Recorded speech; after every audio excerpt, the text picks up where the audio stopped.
Good evening. It is Monday, February 2nd. This is the Guilford Board of Education. I am calling this special meeting to order. Tonight's special meeting is for the purpose of discussing the proposed budget that's been put before us by the Guilford Public Schools Administration and by our superintendent, Dr. Freeman. You'll note on the agenda that the item is to discuss for possible action. We do have the option of voting on a final budget tonight.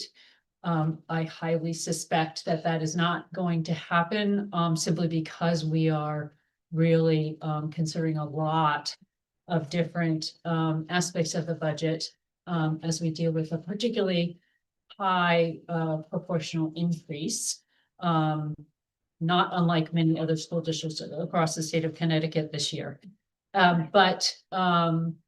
So if we do not reach a vote or even hold a vote tonight, we will be meeting next Monday, February 9th, a regular Board of Ed meeting, and can delay the vote until that time. In addition, we did discuss at our meeting last Thursday the possibility that we might consider an additional special meeting if we feel like by the end of this discussion we need that, and so we will consider that later this evening.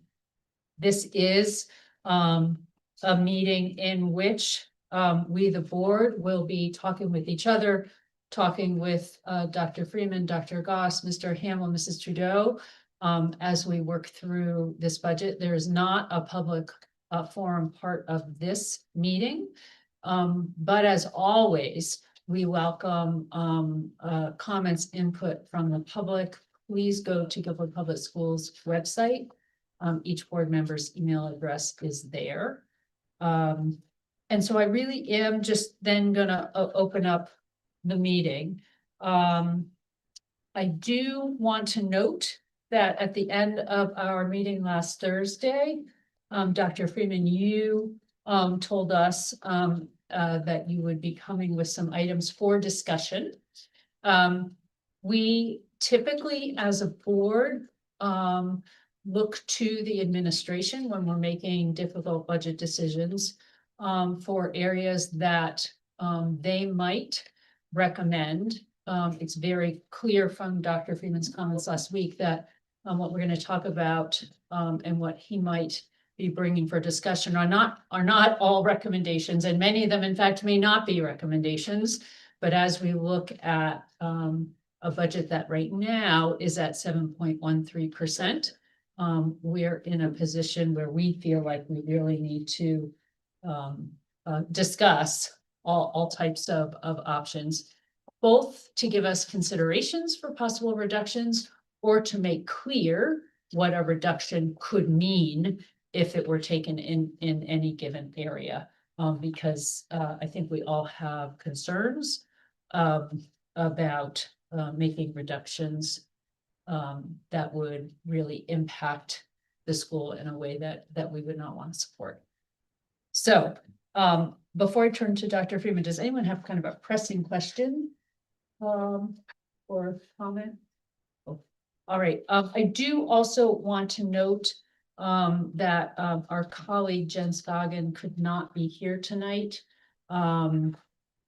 Really wishes she could be. This was something she simply couldn't avoid another commitment. She will be joining us as we continue in future meetings, but it was important to her that I mentioned that, and I told her I certainly would. We have valued her input already in the short time that she's been on the board, and will continue to want to hear her. All right, Dr. Freeman, I'm gonna turn it over to you to start discussions. Thank you, Dr. Tracy. And I just want to start by, and I apologize, but repeating something that you just said. That's So totally fine. I'm passing out a worksheet for us to use for purpose of discussion. This worksheet has a total dollar value of $1.5 million. These are items that I believe we should be discussing and should be discussing publicly, recognizing the size of the budget as it sits. and discussing possibilities for reduction. Many of these I put on the list unenthusiastically, and I am certainly not recommending that we should be making a reduction of $1.5 million to the budget at this time. The size of the list is to give you, the board, some room to move in the decisions that you make. And Dr. Tracy, I'm happy to go down item by item and just explain what we're looking at and why these items would be on my list for discussion and what the associated dollar value is and why. Okay, and I predict that many of us will have comments or questions on a host of these items. So unless you have a problem with that, suggesting we entertain those discussions as we go through. Yep, we could either get a brief overview and do questions at the end, but you know how, What would people prefer? you know that I don't do well with briefs, so it might make sense. Okay, I think we should go through them. maybe go through them. I think we should. Okay. So the first line here is an adjustment that we suggest making based on the latest information that we have received from the State Department relative to excess cost projections. So you know every year that special education costs that exceed 4.5 times the usual per student expenditure qualify for excess cost reimbursement from the state. The state has never been able to cover 100% of those costs. Most years, the reimbursement has fallen in the low 70 to high 60% of the costs that should be covered. In the budget, as we initially built it, we had built projecting a 59% reimbursement based on the most recent information we've received from the state. We believe that with the latest information we have, that we could budget for a 63% reimbursement for excess cost. We believe that is still relatively conservative. It's clearly not as conservative as 59%, but the information from the last year and most recently bears out that that should cover. That would be a reduction to this budget of $77,850. I believe that that recommendation is solid as it stands. It's going to get more complicated as I layer other recommendations. And so some recommendations might begin to stack up on individual budget lines, but we believe that that is a solid recommendation based on projections from the State Department. Remember, we used to budget at 73% anticipated reimbursement from the state. So 63% is still a relatively conservative number. But so sorry, Yep. but have seen lower numbers over the last few years. So there's a reason we've been more careful. Right. Okay. Sorry, go ahead. Anytime we move off a more conservative position to a slightly less conservative position, we are inviting liability into the budget. And we know that in other years where we have early in the school year been able to project that we would go over in the tuition line, that meant we have had to make compromises in other lines, freezing discretionary building level budgets, withholding substitute coverage, making decisions of that nature. But again, as a standalone recommendation, we are confident making that recommendation. Did you have a question about that? Yeah, I just wanted to add to that, right? This is on top of a projected decrease in tuition already. Correct. Right? So and I need you to put a pin in it for a minute because we're going to talk more. So tuition is already projected to go down by, is it 487,000 or 482,000? It's going to go down by an additional 77,000 when we make it, should we choose to make this reduction. Probably should have clustered these differently, but I'm going to take a slight detour and I'm going to talk a little bit about regular transportation. This is a conversation, Mr. Beldatura, that you started last time we met. We have looked more carefully at the scheduling for tech and VOAG schools. We believe that by changing from full buses to vans, that we can make a reduction to the regular ed transportation across the school year that could result in a reduction of 75,000. Now that's an area that's going up significantly. We believe we can reduce that increase by $75,000 in regular transportation. That's just by downsizing the actual bus itself. Has nothing to do with either consolidating with other districts or that's just strictly the easiest solution that we're looking at right now, but doesn't prevent us from down the road seeing if we could find other ways to save on If Right. we can partner with somebody else or get even more creative, we may be able to generate more savings, but we're not confident suggesting those at this time. Okay. But this 75,000, we are confident suggesting, even if we needed to maintain 2 vans on our own, we could still net this reduction. Okay. Coming back to tuition, there is another tuition reduction that shows here for $100,000. Now, again, this has involved going back, sitting with Mr. Scanziano again, looking at the budget as we've built it, looking at the contingencies that we've built into that budget, and sort of specifically looking at a specific program that we created some years ago in partnership with Madison and Clinton, and Learn. The Strive program was an 18 to 21 at that time transitional program that we were creating. We did it collaboratively with those 3 other towns and with Learn. It kept us from sending students to more expensive placements in New Haven and kept those students closer to home. We're looking at our partnership in the Strive Collaborative more carefully now that we're sending more of our students to the wholly local Guilford Transition Academy. So we believe that by looking at that carefully and looking at the overall contingency, that we could further reduce the tuition line by an additional $100,000 and reduce special transportation by an associated $30,000. That means that we're recommending tonight reducing the tuition line by a further $177,850. So again, combining those 2 numbers means we're buying a slightly greater liability, but again, we're confident bringing those numbers to you tonight. And those numbers don't involve reducing staffing. They don't involve reducing services to students. We believe that we can do those by looking at the current budget lines. It gets more complicated as we continue to go down the page, but I wanted to highlight those. So can I just ask, course. so how many, I mean, I don't know if you could tell me how many students we have in the Strive program.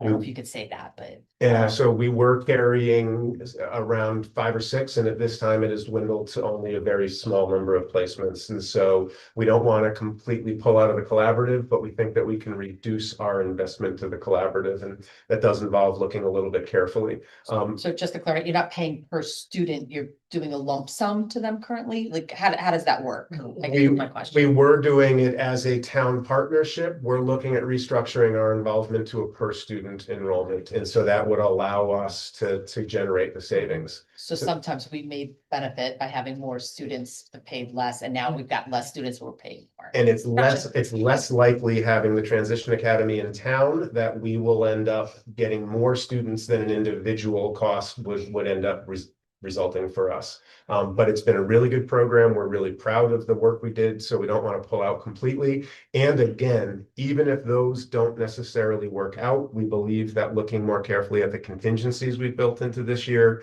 that we could make the $177,000 reduction. Does the Transition Academy have capacity to accommodate the students who might move from Strive to the Transition Academy? No, so the transition has sort of happened naturally. What's happened is we didn't bring students back from Strive and place them, but now as other students age up, we've got 2 options. And so because we have a wholly local option, we're just placing fewer at Strive every year. For some students, Strive remains a good and a better placement. We just think that by changing from owning a third of it to simply buying individual seats would be a better relationship for us with Strive moving forward. The board remembers that we've been looking at larger spaces and we haven't been able to find a larger location to accommodate the Transition Academy. And I think long term, we want to maintain different placements for our students 18 to 21. We're never going to have a one size fits all for that population. And so I think maintaining that relationship with Strive is important. On the tuition page, just looking at our approved 25-26 is $88,000. It has to do with our pre-K tuition and our open choice lines. We're calling for a further reduction down to 149,000. Is that due to the raising costs for our pre-K on top of anticipated open choice? Just trying to understand that 4th line on the tuition sheet. Would you give us a page number? Yeah. Page 79. It's that last line. Yes, it's budgeting for a little few more open choice students and for the The rise in pre-K. rise in pre-K. Especially with the change of the program structure. Okay. It's mostly the pre-K revenue. That's a pretty healthy bet. Yeah, we've gone to only full day placements. Yeah. We've had an increase in tuition there, and we offered about double the choice seats compared to what we had offered this current year. I wanna add, I mean, so these numbers are obviously starting to help, right? I guess the question that I would ask is, knowing where we've historically been over budget, or I'm sorry, under budget tuition over the last at least 3 years or so. Do we feel like there's more to take here, or is this as conservative as we want to be, given the cost, given the rise in excess cost grant? Given savings where we've seen it, is this where we're comfortable, or is this another line that we might go back to? This would be a line that I would only want to go back to if pressure became significant. And so again, as we talk about trying to make whatever reduction we need to make spread across a surface, I would not want to go further in this line as you, the Board of Ed, is deliberating a reduction for this line. If, however, and these are always opportunities, if there was a motion from the floor at town meeting to establish a zero budget increase for the schools that were to pass, that motion has been made in the past and it didn't pass. Or if the Board of Finance were to make a significant cut, then this might be something that, yes, we would go back and revisit. But I worry, right? Every time we make a reduction to tuition, it makes me a little bit nervous about what's around the corner that we're not seeing right now. Other questions? So, we are not making No, decisions, so I'm just Summarizing. summarizing, these sound like areas, that, have rationale behind them in terms of, a further reduction. And so noting, that they total 282,850, which is not It's not a small number. And again, I'll just note, there are going to be several items on this list that I will suggest we can take out of budget numbers. But if these needs arise, these are needs that we will have to meet. And so that when I talk about assuming a liability in the Right. budget, that's what I'm talking about. But we feel confident that while they're slightly less conservative, they are reasonable and responsible budget numbers in those areas. The next item on the list is simply to expand an exercise that we have already explained. I've already mentioned that Principal Chaff is looking at sections at the high school and had already been planning on reducing 1 FTE at the high school. That would not be one single full-time teaching position. It would likely be an offering in one department, 2 offerings in a different department, an offering here or an offering there that would total to 1 FTE. I am suggesting with this that reduction goes to 2 FTE reductions at the high school. I have met with Principal Chaff since our last meeting. We have looked at some early projections. We do think that we can reduce more sections. It will spread across more subject areas. It will have the effect, it will begin to have an effect that one of our public commented on at the last meeting. We know that we can make these reductions based on some class sizes and enrollment requests. The more tightly that we budget sections at the high school to be at the middle or upper end of class size projections or expectations, it means the less flexibility that we may have built into that schedule. But as our enrollment has dipped below 1,000 for the last 2 years, it becomes difficult to offer every class that every student wants that can fit in every possible iteration of a schedule. It wasn't too many years ago that a parent came to comment that that their child was not able to get all 4 of the specific AP classes that that child really wanted to have on her resume before applying to college, because some of them fell into periods that became mutually exclusive. So we know we can make those reductions. We know that we can manage it with the staffing decrease and stay within reasonable class sizes. It's just a note that it will begin to constrict the flexibility that falls into the schedule. 2 AP history courses where we only anticipating enrolling 10 students in each section helps students fit it into their schedule. 1 AP history class that meets at a specific time where we expect to enroll 22 students doesn't necessarily meet what everybody else wants to see in their schedule. And it's just the reality of a high school that begins to drop down into the hundreds rather than slightly above 1,000 with the staffing.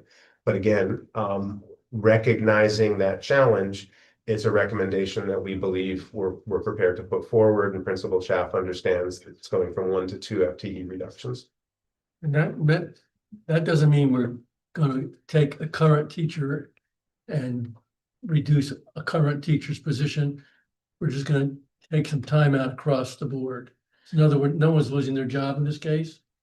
No one will likely lose a full job in this case, but it is likely that the least senior member of some of those teaching departments may see their assignment go from full-time to 80% or 60%.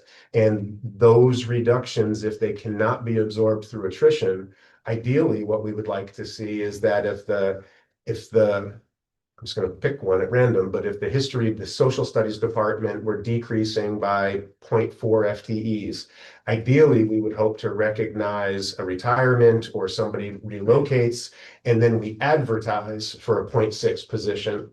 If that doesn't happen, then the least senior member of the staff in that certification area would be told that their teaching assignment is dropping from 100% to 80% or 60%. There is a recall list. Any teacher who experiences a reduction in force, partially or completely, is held on a recall list for 2 years. And if we were to grow that department back a year from now, they would have the right of first refusal on going back to that full-time assignment should that happen. As we go through this conversation with a number of the K-6 certifications that we've already discussed, if we cannot absorb all of those through attrition, we'll be going through a similar process in those. It's likely that this budget, and I'll remind the board again, it was 4 or 5 years ago that we reduced 6 English language arts teaching positions from Adams in 1 year. We restructured from 5-person teams to 4-person teams. It was a reduction in 6 teaching positions, all in 1 year. We did not absorb all of those with attrition. We didn't have 6 retirements in the English department that year. So there were people who were reduced and they were placed on the recall list.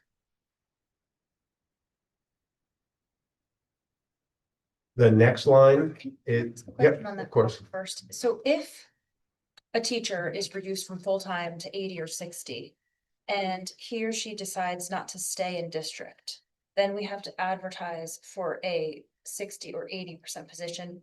How often do those get filled? Always.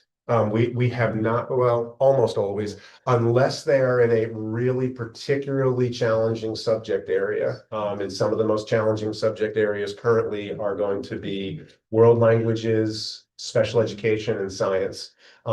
In Guilford, we have almost always been able to fill even the part-time assignments in those other areas.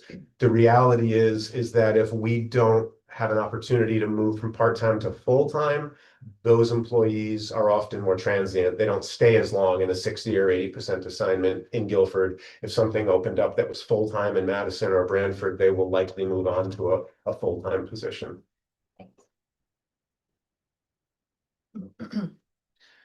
The next line is similar. And I note that I come to this one hesitantly, but I recognize that if I'm talking about spreading reductions out across multiple areas, we cannot just be looking at classroom assignments and not also talking about some of the instructional coach and specialist assignments.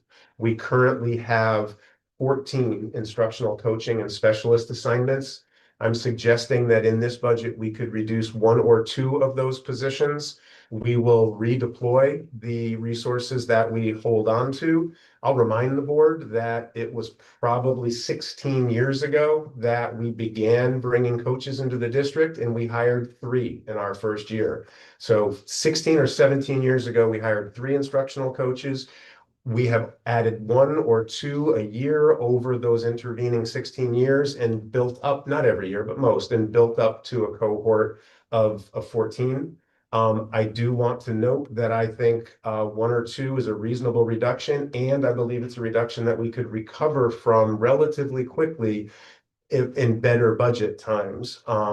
But I think we need to look at those areas as well. And Dr. Goss will look at how those resources are deployed, and we will look at how that will be managed. I want to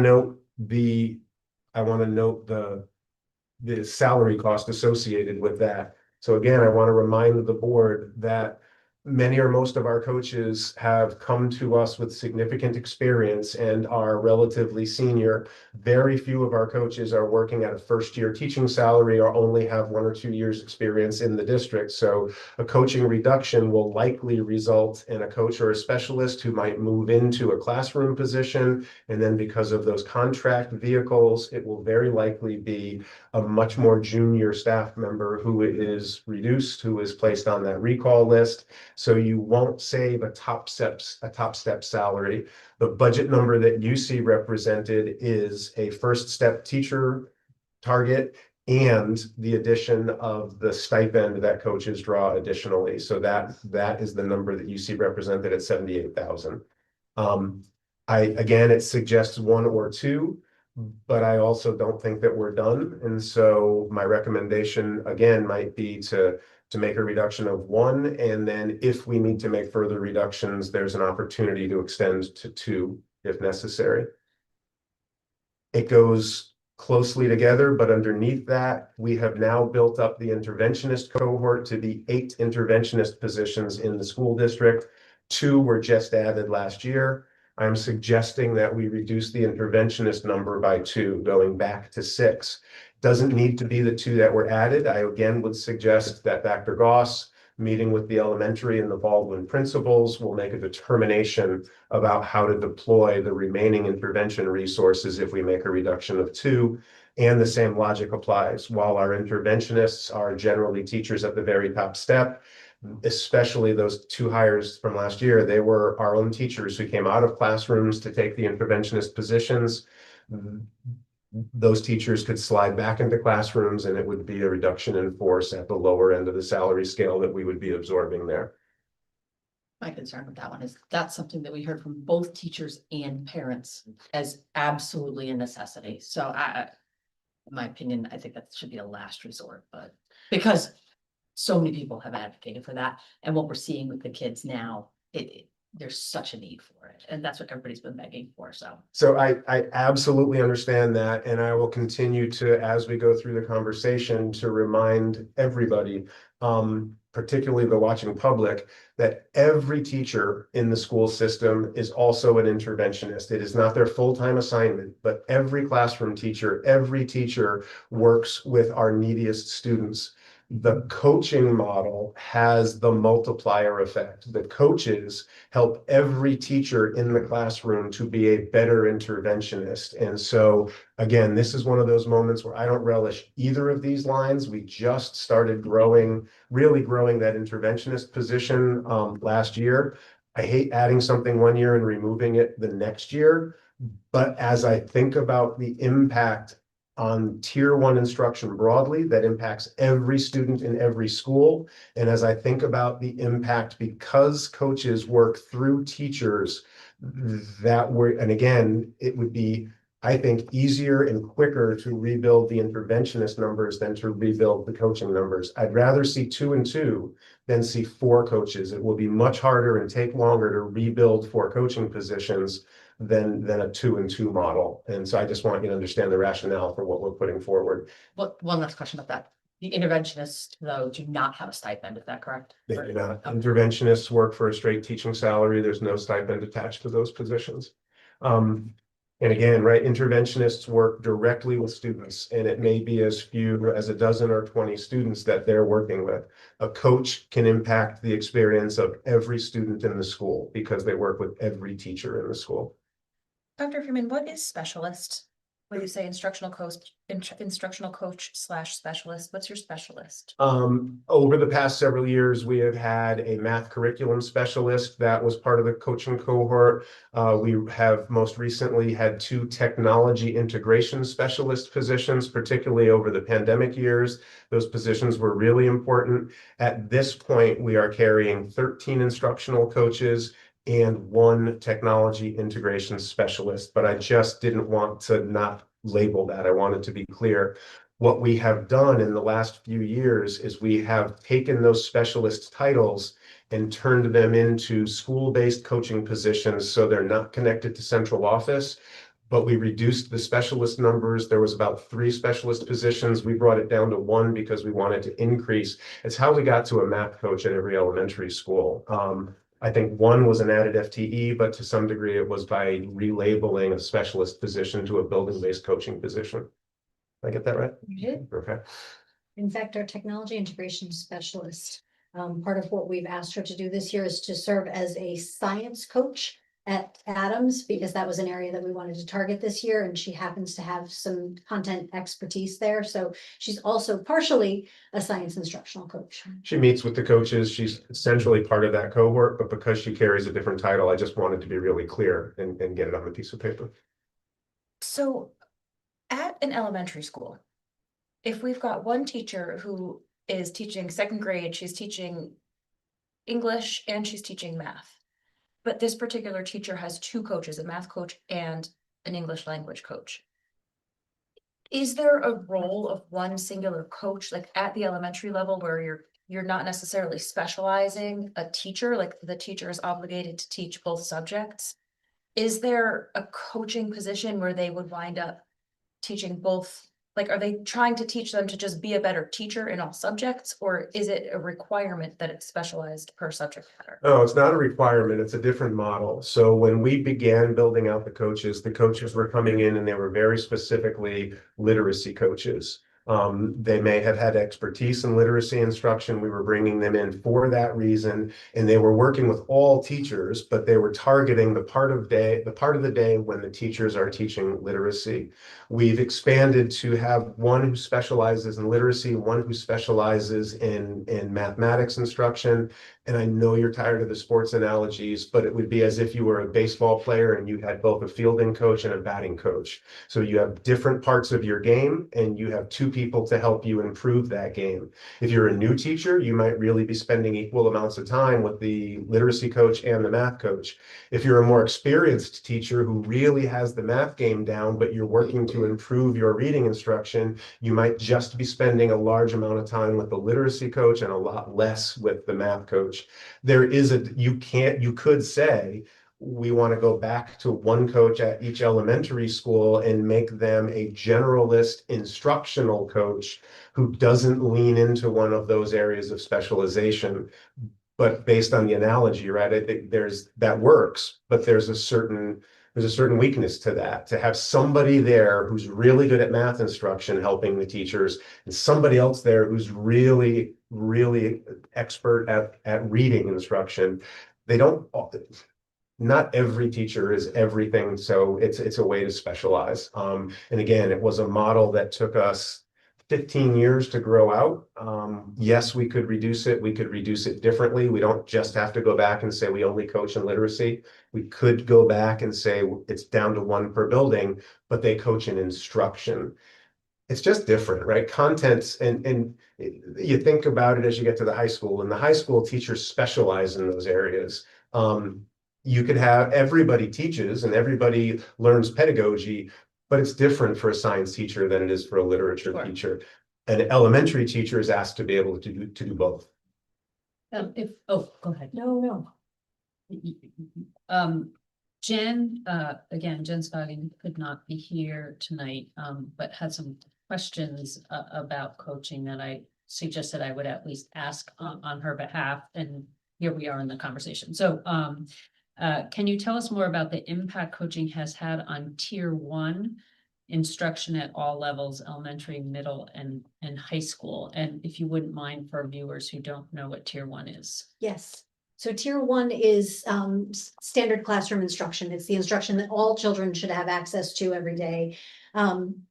What is actually really important to kind of connects the two questions is thinking about what we're asking teachers to do and the amount of time that they're spending. We know that we have to create a system that supports coaching in order for it to be effective. And so for a long time, we made coaching voluntary and we said opt in if you want to, and we just discovered we weren't getting the results that we wanted. So we tightened the model.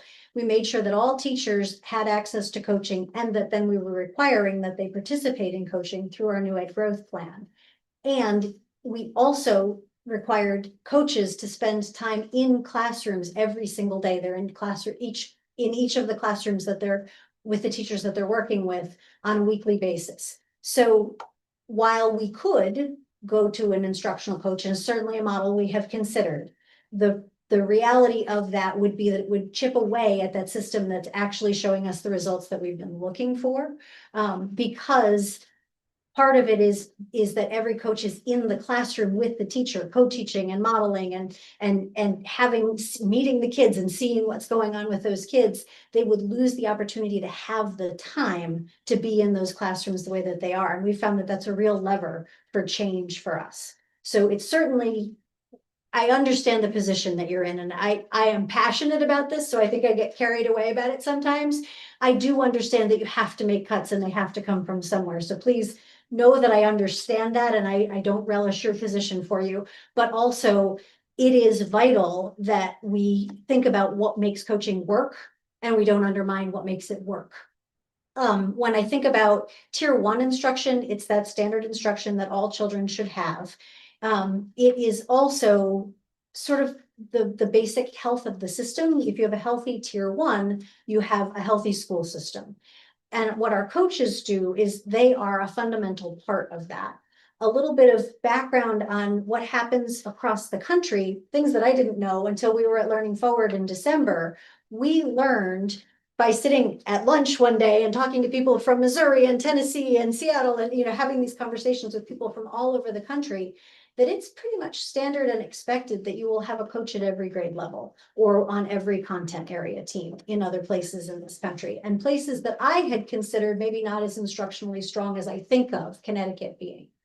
And then I started to pull books off my shelf today and thinking about the research behind coaching and realized that every book that I have that's been published in the last 10 years assumes instructional coaching is available to every single teacher all the time.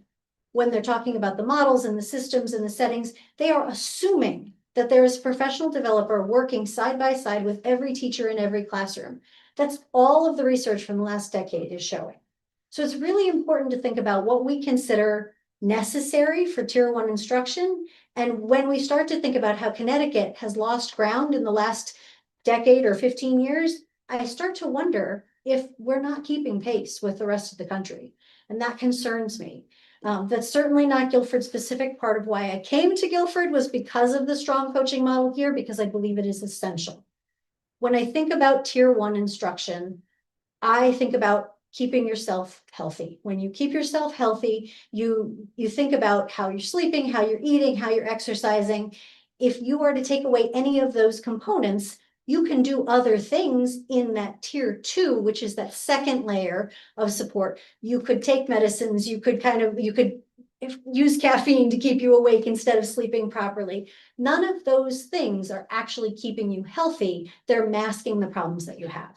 And so when we take things out of tier one, like coaching, like teachers, and we mask the support that we're giving to kids by adding tier two, by adding tier three, all of those supports certainly do directly help children, but they don't grow our system. They don't make us better at tier one. They don't ensure that every child has access in the way that we believe that they should in Guilford. So I really want us to think about coaches as part of the health of our system at tier one, making all teachers better so that we don't need to keep layering on these supports that are really just Band-Aids for a broken tier one system. Thank you. Thank you. Other questions at this moment on this topic? I'm sure we'll have more. Yeah, and we've Okay. got more areas to go to. Yep. I do have Yep. one question. You had mentioned, and it might have just been, so you had mentioned that you would rather have us do something like one or two coaches, one or two interventionists rather than 4 and 0. Have you taken any out yet? I No. can't remember. Okay. No, so the budget as it stands in front of you at the 7.13, I have made classroom reductions that keep us within the board recommended class sizes. I didn't go further in any of the other areas because wanted to be able to have this level of conversation thank before you. making any changes to supports or programming of that nature. And so again, that includes, right, that includes 15 years of building up to 14 coaching positions and just recently building up to a level of 8 interventionists. And so I'm suggesting a possible reduction of 2 in each of those areas. Okay, thank you. We have also looked and we have identified 4.5 custodial and maintenance positions. We now have a second shift part-time maintenance position that gets some work done in the schools after hours. And there are 3 part-time custodial positions. We are prepared to reduce we could reduce 1.5, we could reduce 0.5, 1.0 up to 2.0 custodial positions. Again, we've worked really hard to build up to the level that we're at. We would want to rebound from this at some point, but we believe that that is a reasonable reduction. We talked about a reduction of this nature last year when we looked at paraprofessionals. We cut 5 paraprofessional positions from the budget last year. At your last meeting, I told you that we had to add those positions back into the budget because they were needed this year. I will note that while we've added them back into the budget, we haven't filled all of our para positions at this time. So while we are up to essentially the number that we were at last year rather than the lower number this year, we continue to have rolling vacancies in para positions. We do believe that if we can stabilize our hiring, that we could again reduce 5 instructional para positions from next year's budget. And if we were able to fill those reliably, we'd be in a good spot. I will again note that if the needs arise, we will fill them regardless of whether or not they're in the budget. So this becomes a budget line. It's again one of those liabilities, but we believe we can make that reduction. I'm sorry, just note in that consideration, not only did you need to hire 5, but I feel like I've heard you mention over the last couple of years that we have had trouble with Yes. open positions. So I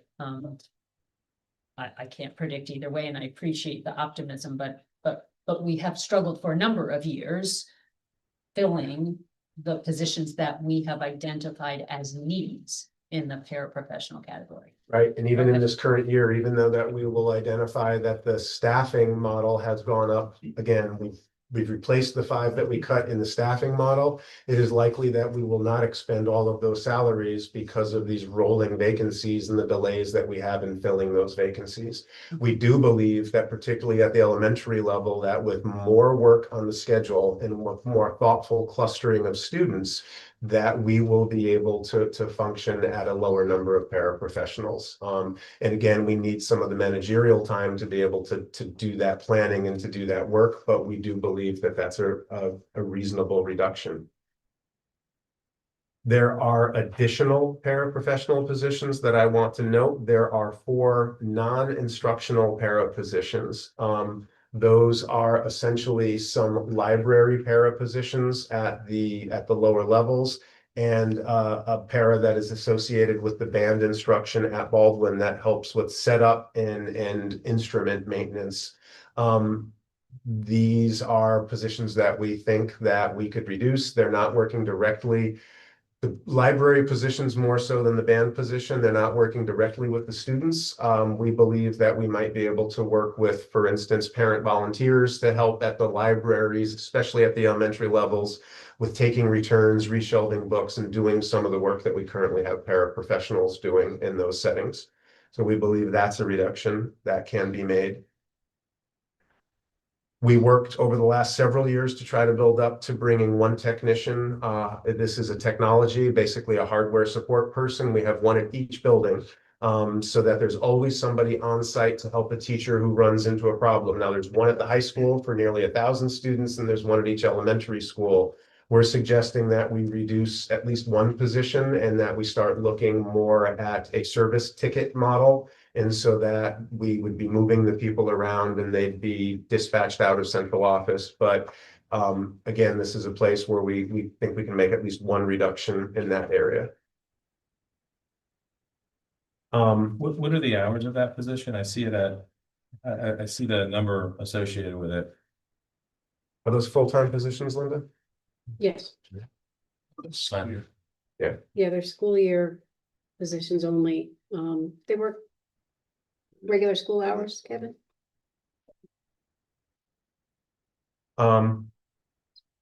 Only because it seems low. Yeah, that seems very low. I just bring it up. Is this an area where we have, IT students that want, to be able to learn some of these things that are getting done within the, Kevin's office? That we could, we could have, hands-on based courses to do some of the things we're doing. I'd imagine we're doing a lot of Chromebook cleanup. I'd imagine we're doing, a lot of things that Kevin doesn't have time for. Yes, but a lot of it is sort of a need in the moment. And so a teacher experiences a problem and we need somebody who can scramble into that classroom and help them in real time. And so even going to the work ticket model will slow that response time down. But to try to do a student club that only meets after hours, there'd be it wouldn't have that on the ground component that the principals and the teachers need to be able to rely upon. I would imagine sometimes you'd have maybe some Yeah, confidentiality, sure, yeah. or if they come across something they're not Yes. supposed to and put them in a weird condition, that- it'd be tough. That was going to be the second point, I That's guess. a big one. So I'm on page 44, which has this information and system salaries. I did have a kind of a follow-up question to John's, which is not to ask the same question again, but we have the 9 technicians at 517. We can check the number for Just sure. Number doesn't add up. there's something about the number that doesn't add up unless it's a varied array of positions within that 9. It's It is. there's a varying array Okay, and more experienced people who've been here for a longer time versus a newly hired okay, lower level entry person. okay. which So would be that. there's, we should assume a variation in range of pay within that. Okay. Yes. Well, So again, leave us with 8 technicians. Well, there's 9 positions, even right, only 9 schools. Some of those people have district-wide responsibilities, have been here for a very long Right. time and make a significantly different salary. Okay. And if we were to go to the ticket model, would we then incur costs for transportation between buildings? Yes, And would that offset the savings? it would be minimal. We think we would try to, obviously, we would try to cluster the tickets so that you're going here today and spent, right? We wouldn't have people running back and forth, but we would try to minimize it. We think it would be a minimal offset. It would be some of the savings, but we wouldn't think it would be a significant part of the savings. Like, oh, And- shucks, and- delete, and- it's not gonna happen. Yeah. Going to a ticket type model, I assume in the present model, we have technicians who have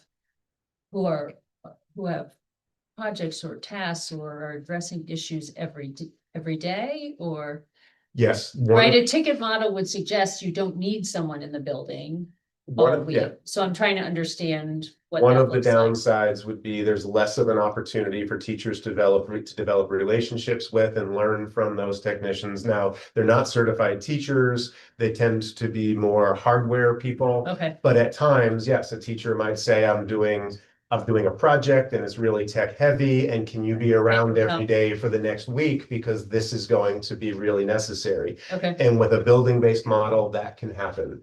With a ticket model, that will happen less. Now, obviously, one reduction is minimal, right? You'll still be able to maintain some of that, but if that one creeps to 2 or even more, then you're going to see much more of that. And it's going to be someone coming into a building that you may have not met before, who's coming to your room to fix your computer. And that's different than it being, right, the person who's here every day that you've gotten to know over the last 3 or 4 years.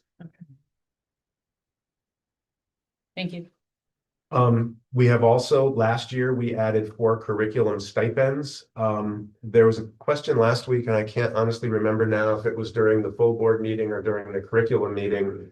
But there was a question about doing some more out of the curriculum office, and we noted that in a lot of other districts, the curriculum office would include partial or full FTEs of 3 or 4 people who work in the curriculum office as subject area specialists. We have a very thin curriculum office. Last year, we added 4 teacher stipends so that a teacher who's working a full-time schedule draws a few extra $1,000 to be available to work with Amity on project work outside of contract time. We're suggesting this year that we withdraw those 4 stipends. We were hoping to be able to double those this year. It was originally, I think we had proposed 12. The model last year was if we can get 4 now and 4 next year and 4 the year after. But if we're not going to be able to add 4 this year, and considering the pressures on all the other areas of the districts, it's a small savings, but we're suggesting not filling those 4 stipends next year as we move forward. A larger savings, and I think we talked about this last week.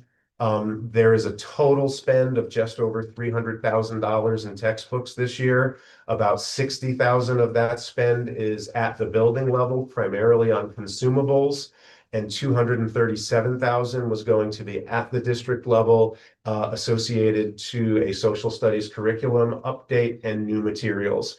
We are suggesting that we defer that purchase. We'll continue working on the curricular update, but we will work with the existing history, geography, social studies texts for 1 more year, and we will defer a $237,000 district-wide textbook purchase. It doesn't impact the building level budgets, as I mentioned. They're much smaller. And you said, I think last time I put in my notes too, is that we're still buying some textbooks. This is just a significant reduction. Yes. To hold off until next year. We're And- still buying some. In one targeted area. Remember that we sort of moved those big purchases around. In the last couple of years, the big purchases have been in literacy materials at the youngest grades associated with the science of reading. Social studies tends to be the one that always gets delayed. Our last social studies renewal was put off 6, 7, 8 years. So again, I'm going to use the word deferring, not canceling, not cutting, but it's not an expenditure we need to take on this year. And it's a significant number. Which I'm just gonna say it out loud, would make it also a significant number to add back in next year. Correct. Yes. I mean, let's just name what. There's There's a way to break that. I'm down. not Yep. making an opinion about that, but just keeping that in mind. There are It things doesn't we defer. necessarily mean we need to eat it all next year. You could just continue to Just- figure out for a Just few years if you naming- need to, yeah. As we talk about a Add it number all of back things next year. to defer, we may Yes. find ourselves not being able to add everything back in That's a- either. It's just A reduction of this scale will not be made up in 1 year, right? And again, that's why it's important that we look at 1 or 2 FTEs in multiple places and not 7 in one area. And I will be completely honest and say that with the cut of the curricular stipends, it's going to be very challenging for me To make the timeline. to figure out how to purchase the right textbooks. okay. Couple questions on the social studies and the curriculum stipends. When was the last time that we updated the social, like, what is this replacing? How long ago did we last update the social studies texts? That I cannot say. The last time the 2 times ago that the standards were updated was, I want to say 2017, and then the new standards came out last year. So this was looking to be responsive to the newest standards. My guess is that it was probably roughly 2017, the last time we looked at resources. Okay. We won't be the only district that is not catching up with the new standards released last year, this year, if we make this kind of adjustment. Do we have a deadline of when we do need to catch up with them? Okay, and then for the curricular stipends, is that something where you're saying if we're not able to add 4 more this year, 4 more next year, the 4 that we have sort of don't work?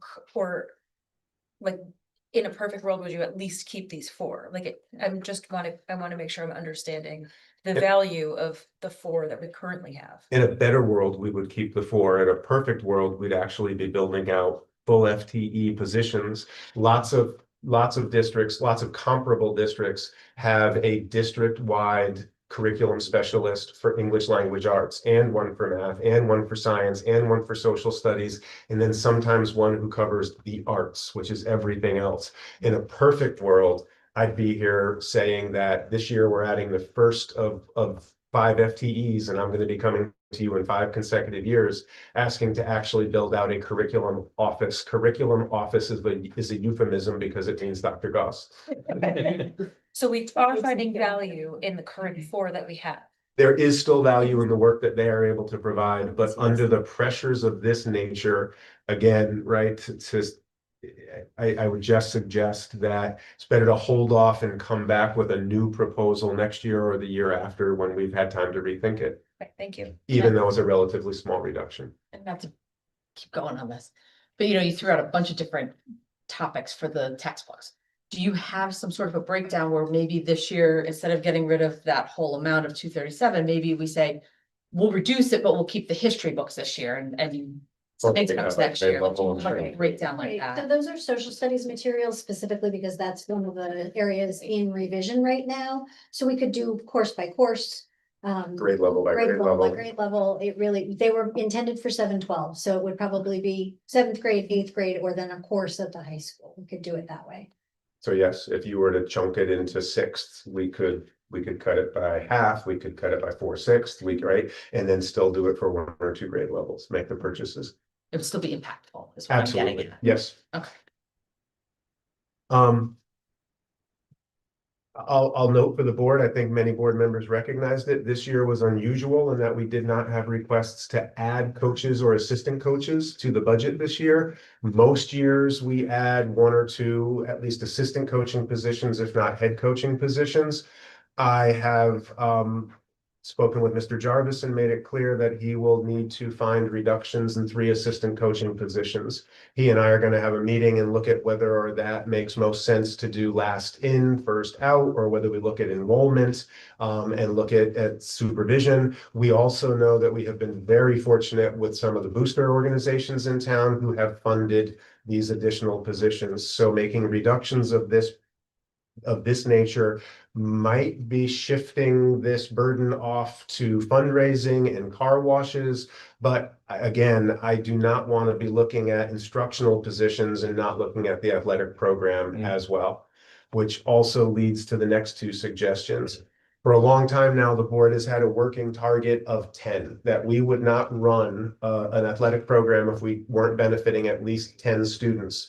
Cheerleading has now fallen below that level. Now, cheerleading has been a program that has been on again and off again, but cheerleading runs 2 seasons. We have not enrolled 10 students or more in the cheerleading program. So we would suggest that we do not staff a cheerleading program next year. That would be a reduction of almost $8,000. How many are they running? I'm sorry, How many are there? How many students are involved? 7 or 8. It's below the 10. It is Do not they know 0. that they're on the chopping block at this point? Like, I feel like if there's not a discussion with that organization about the fact that they might lose funding if they don't have 10, they could work to get 10. So no, I have not met with I've met with Mr. Jarvis. I have not met with the cheerleading coach or the students or parents who are currently enrolled in cheerleading this year. But it is a target. It's an informal target that this board talked about a number of years ago. Yeah. This is a Well, different board, right? No, again, this is not an opinion about this reduction. But I believe when cheerleading wanted to come back on, it was a discussion that it would require Yes, 10 that you students. stay at So 10. it's not just that has been a kind of threshold we've used in the past, Gotcha. but it was communicated, It was communicated very clearly when we brought it back. yes. But to be fair, no, I have not met with anybody. We've been working on this list for the last 3 weeks daily, and no, I haven't met with anybody. Now, the next line goes further. In this one, I said that this is not a this is a recommendation to sort of put things in perspective. Were we to eliminate all the athletic offerings at Adams, it would be a savings of approximately $72,000. I'm not recommending that we do that. But again, when pressured to try to make a list that got to 1.6 million, we didn't even make 1.6 million. The 1.5 would include that number. And that is not one that I'm recommending tonight. It is simply a number that I've put here by way of illustration. And you know, to respond to some comments that we heard, if we were to start to make a teacher salary, you would have to look at the entire athletic program at Adams before you could get to one teaching salary to make that be an offset. Right. That's essentially why the number's been placed there. It's to make that scale clear. But one of the things you can do with sports that we're not doing with sports right now is corporate funding. And I know we've talked about this. I see it at nearly every single high school that I go to. Signs in the outfields, signs on the scoreboard. These are very good revenue areas in which it takes the burden away from the budget. Why isn't it something that we've shied away from? It would require a policy. I would want to see that go through the policy committee at the board. If right now, we do not advertise at our student athletic events. You know, it's not unusual for us to be approached by Coca-Cola and for them to tell us that they will replace our scoreboard with a new top-end scoreboard. But 25% of it is a Coca-Cola advertisement and the rest of it is a really nice scoreboard. It's absolutely an area that we could explore, but I would want to do that with the policy committee and then in public with the board, and certainly invite public comment. Yeah. I will note that at a much earlier point in my career, it's something that we explored in another school district. We put together a full presentation, and ultimately the board did not want to see us go in that direction. I'm just saying it's worth exploring, right? Absolutely. It's one of the very few areas in which we can take funds from other places, right? And I think there's been a lot of local support for athletics, right? This was the 1 year that we have not heard anything. I was really surprised. And I could guarantee you, as soon as things start getting removed from athletics, you hear from people. And the other option, which is also not on the list tonight, but the other option is that you go in the other direction and you establish a pay-for-play model. And it tends to fall at the high school level, and there are family caps, but where you say to the families that if your child wants to participate and makes the cut to play on a varsity team, that there is then a fee associated with that. And it's often a fee per athlete per season with caps for families or individuals. There's a lot of surrounding communities that have a pay-for-play program. And again, it's neither one of those made the list tonight. They're both areas that we could talk about. I've got reservations about both, really different reservations about both. I would not want to see us move in a pay-for-play direction because we have such a generous community that does a lot of that on their own without needing us to structure it for them. And I hesitate about advertising on our student activities for differing reasons, but I don't agree. I don't disagree with you on that. I know that that is a box. Once you open, it gets very complicated. I just, it's clearly working in other districts, right? I go to many high school fields and we see it. And again, you mentioned Coca-Cola. These are mostly local brands. These are mostly local companies that are advertising. It's just an idea. And we could build all of those guardrails around it, right? We could say that it would only be for local, right? We could say we could put a lot of limits on it. I know the school itself doesn't have a pay for play, but essentially, I think with every sport, there is a pay to play. There's dues and there's the booster clubs, and parents are expected to pay a set amount, I think, depending upon each sport. So I don't know. Right, I think that would still be expected and It is dues a to pay to donation. play. It is a donation. It is a donation, but Yeah, but I think the kids can still participate in the sport if you took that away. 100%. Yeah, But so the booster clubs are what help make this district so good. Well, Absolutely. it's an extraordinary number of booster clubs, right? And an extraordinary number of parents and community members supporting. And again, talking about how like some of the ideas that I'm presenting tonight being a little contrary, right? If we're suggesting that eliminating 3 coaching positions, but hoping that the boosters would pick that up, putting a pay-for-play model in place would very much dampen the activities that the boosters engage in voluntarily, and we would be turning it into something that was a requirement. And so I would rather not move in that direction. It just, as we're talking about advertising, think that there's probably an equal number of communities that engage in pay for play as engage in providing some kind of advertising opportunity to local or larger vendors. And it's also the case that we have argued in the past that athletics is more than an extra. That Absolutely. as a co-curricular activity with such wide participation and all the virtues of amateur athletics, that a pay-for-play model for athletics is, we would not say pay-for-play for classrooms. No, So, and then to the degree that we think athletics is an important endeavor, particularly for social emotional growth, blah, blah, that's a really slippery slope to go into. I mean, we've already corporatized sports in this country, and to the point where it's really a shame. And the fact that we've got to start thinking about it, I think we really want to be careful about that. I completely agree. And I just want to reiterate, of all the items on the list, the idea of eliminating middle school sports completely is more as an illustration than any of the other items where I said, this is a little less conservative. It's more of a liability. I'd rather not go backwards, but going backwards a little bit is this is a whole cut, and we put it there because anything other than a whole cut doesn't even get to the level of a single FTE. And it's the problem with 80% of our budget being associated with FTEs and benefits. It makes it really hard to make equivalent reductions without doing significant harm. Jal Mehta out of Harvard uses a supermarket analogy. He says, just as all of the best food in the supermarket is all around the edges, much of the best learning in schools happens all around the edges, in the co-curriculars and in the athletic programming. The benefit the kids get out of that for that dollar amount is significant. I just needed to put it there for public conversation. Which isn't exactly, it's similar, but not to the same level of how passionate I am about site improvements. So again, we've worked really hard over more than 15 years now to work ourselves out of a maintenance deficit in most of our buildings. 6 of our 7 buildings are in really good shape, and Adams is in good shape considering that it's 90 years old. And we've worked really hard and we've been really committed to doing that. That's been through 2 real efforts. One has been the capital budget investments that we've made separate and apart from the operational budget, but one has been through a much smaller but continuing investment through the site improvement line. We have said every year that we'd like to target 1% of the overall operational budget to this ongoing fluid maintenance fund.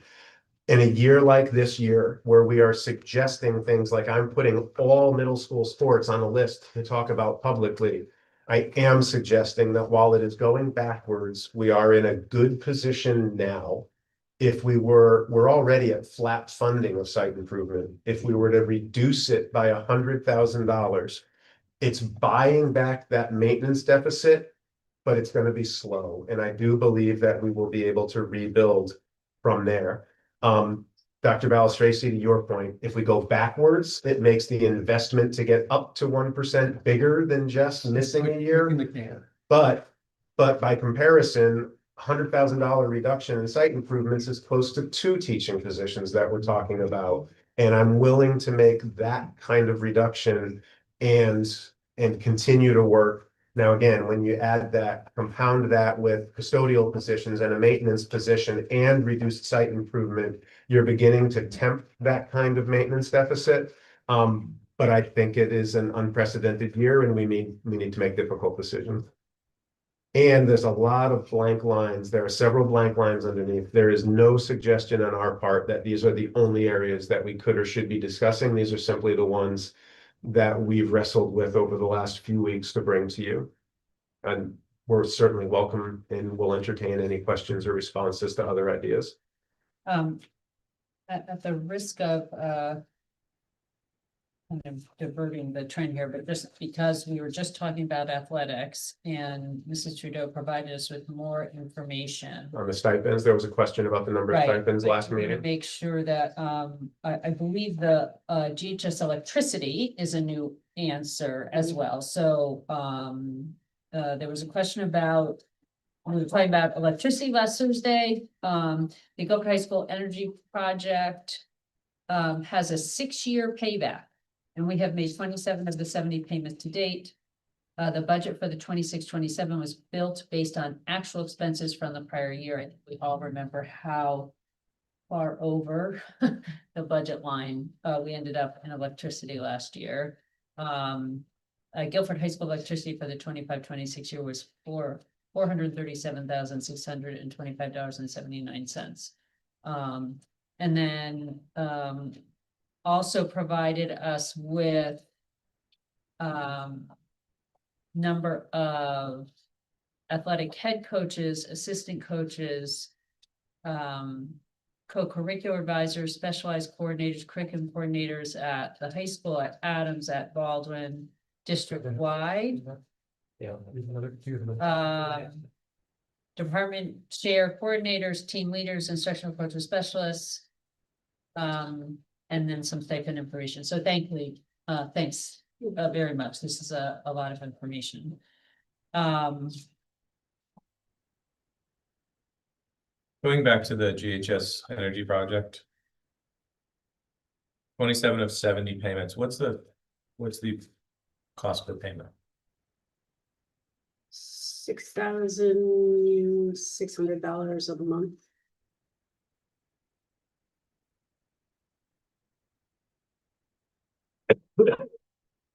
Just under $75,000 a year, I think.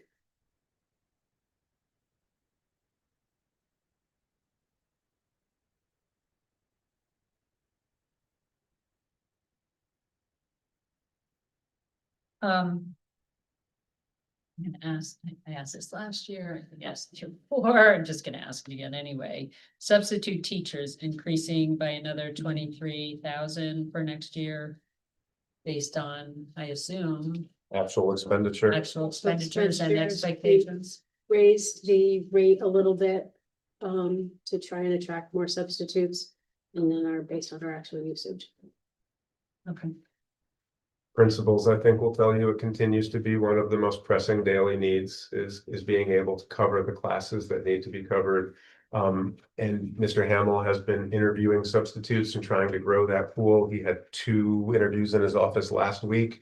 It's just difficult to find subs. But it's becoming more difficult to find them as there's a greater need, right? We're experiencing absenteeism at a rate that we need to cover. We need to be able to fill those Yeah. classes for our students. And I'm looking at my list here. You know, you provided us with some considerations around a number of different positions, coaches, interventionists, custodians, paras, etc. Network technician, in several cases, you suggested 1 or maybe 2. With network technician 1, would, I'm assuming that the choice was not 2 for a reason where it might be 2 in other areas. It's a smaller net to begin with, and so Right. we're only talking about a total cohort of 9. Okay. And so again, it's just when we're looking at custodians, paraprofessionals, we're talking about approximately 95 Right. positions that we're looking at. Teachers, we're looking at 355. It's the same, right? And so when you get to those very small ends, Yep. It could absolutely be 2. We do believe that, you know, every time that number goes up, it's less likely that we're able to cover it through attrition and more likely that somebody is being laid off, but that is a number that could be 2. Can you remind us, I want to turn back to the new administrative request. Yes. I know it's 550 plus or minus at the elementary schools. How many at the middle and high school did you guys have this last year? Do you remember approximately? I'm not gonna hold you to it exactly. So you're talking about PPT facilitation. I had mentioned that last year, the element, right now, the model is 3 10-month special education coordinators covering the middle, the elementary, middle, and high levels. The coordinator at the elementary level did facilitated somewhere north of 500 PPT meetings last year. at both the middle and high school level, they facilitated slightly over 300 PPTs. So by splitting the elementary level, where we have some of the most complicated PPTs, because they all tend to be new, those two coordinators would have fewer than the coordinators at the middle or high school level, which we think would be a more appropriate model than having close to double what they're carrying at the other levels. Hear me out. What if, again, because we're talking like actual people getting cut and things like that, what if we redistributed, at least for a couple of years, the middle and high school coordinators to help fill out the elementary until we were in a better budget cycle, which I always hope for, where then we can really sustain a brand new administrator. You could That's something that is possible even. You could absolutely do that. When I came on board, there were 2 special education coordinators. They had gone from 3 a few years ago, reduced to 2, and we built back. The grade level model allows those people to at least try to focus right on a set of schools. And so if we need to, and I haven't included it on this list, but it's a new item this year. Right. It would be approximately $143,000 or $147,000 reduction to not fill that position. I would tell you that we would get through with 3, but I would want to rely on Mr. Scanziano and the coordinators to figure out the best model. That might be the way to go, but I would want, rather than saying that I'll move half of this school here and half, right? I would Right. let them make that determination about how best to cover. There is another opportunity, and one of the ways that we could look at it, you do not have to necessarily be a certified administrator to chair a PPT. Right. So we could look at tapping teachers to chair What those. Septo had proposed. There's a possibility to do that. We might want to associate stipends with that. I just don't think that that's as solid a model. And again, I want to go back to the recommendation that the new solutions group made to us. The new solutions group said to us and included a quote from a teacher: "You have the resources that you need to do a good job here. You're not using or deploying or managing those resources as well as you could be." A teacher quote was that sometimes I feel like an air traffic controller rather than. I think that we need to pull those air traffic control duties away from the teachers and create that management level. I don't think anybody would suggest that we should have fewer air traffic controllers and more flight attendants. So, right, I honestly believe that, and again, I'll go back to the additions that we have this year represent less than 0.25%. They were already covered by the tuition reductions that we're making. If we're making even further tuition reductions, we could handle 3 again for 1 more year if we had to, but we would be back, I think, asking for an administrator in a following year. Yeah, and I understand that. And Yep.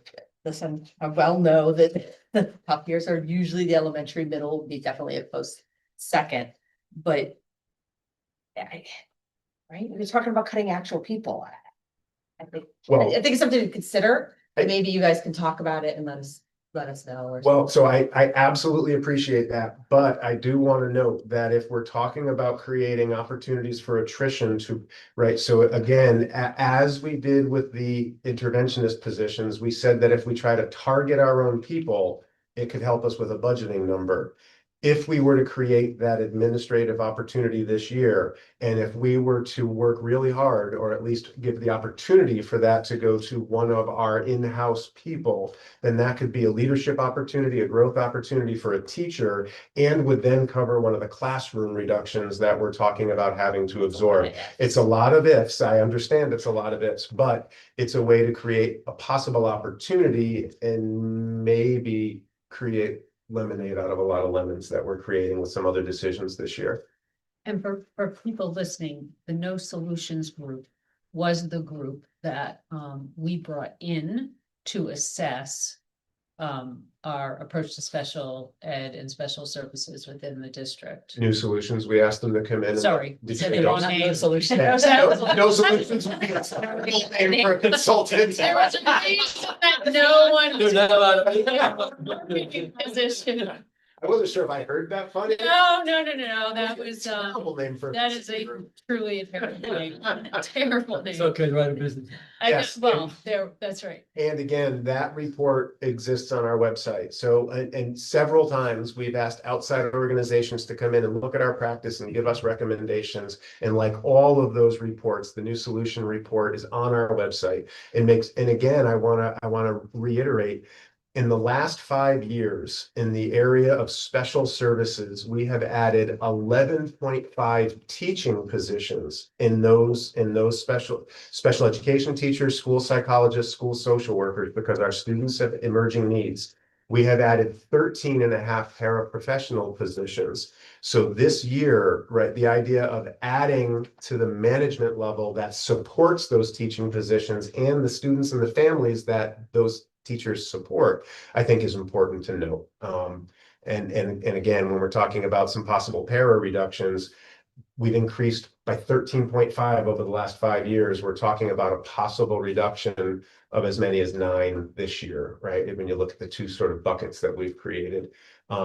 We've been really trying to look not just at 1 year answers, but look at the history of what we've been doing and how not to lose everything that we've been building and spread these reductions that are going to need to be made out thoughtfully.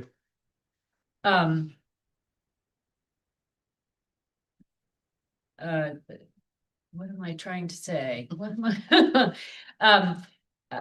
As I said, I think about textbooks, but just as we're considering a number of different things and likely going to make some have to make some hard choices. Just some kind of personal opinion thoughts on perhaps a slightly higher level, but I said it around the pairs. I get concerned about reducing things that Just have time.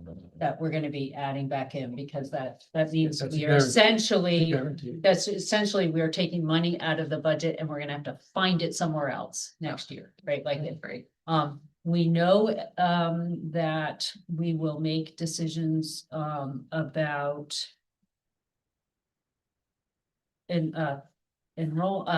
class size, enrollment, teaching positions. But we have in the past, and did it this past year, had to add to kindergarten. Correct. So I want us, I'm sure all of you are keeping this in mind, so maybe some of this is for the community listening. You know, just really concerned about making any cuts in which we are going to then have to find other money to pay for positions. And Dr. Tracy, that's a little bit of the downside of spreading. I think that there's no other model other than spreading a lot of little cuts across a lot of different areas. The problem there is that when we cut every line in the budget down so That's where I'm fine going and next. one runs into deficit, there's nowhere else from There's- which to transfer the funds in to make up the deficit. And so that is what I mean when I say that while I may not think any of the ideas on this list are really good ideas, adding all of them together and taking a $1.5 million cut is a really bad idea, because then if we miss here, we don't have the ability to transfer funds from somewhere where we didn't miss. Well, and then my other concern is that, and this is in no way a criticism, it is a kind of a way to talk about each of these. The number of times that each of these items could be deferred until next year. Yes. Bringing back one item is going to be hard. I can't imagine we're going to be in a budget position next year to replace various positions that we've removed in this process. No, they're not all, So- they're not all being deferred to next year. Some are being deferred for a year, some for 2, some for 4, some for 6. Right. The other thing that I'm just struggling with, although again, you've given us a lot to think about, is how many positions are in this list, right? And again, Just that's the reason for the middle school illustration, right? Right. If we back off on the FTEs that are on this list, it then becomes that much harder when you start looking at things like a whole athletic program at 2 grades, or you, right, to get to those sorts of numbers in the 23% of the budget that isn't represented by salaries and benefits becomes really, really challenging. So you know, I have a couple of suggestions, here. One is, are there other line item, budget items that any of my colleagues have a question about, want to hear about, that we haven't considered over the last several meetings or haven't brought up Sorry. tonight? A lot of nervous energy over here. I'm sorry, I started tapping my feet on the floor, really distracting. It was not an earthquake, it was just me tapping Is on the there, floor. so I do want to open it up, and that, you know, you may think of it later and then we'll ask it. Okay, go ahead. Page 77. When we had our caucus, we were just unsure about some of the definitions.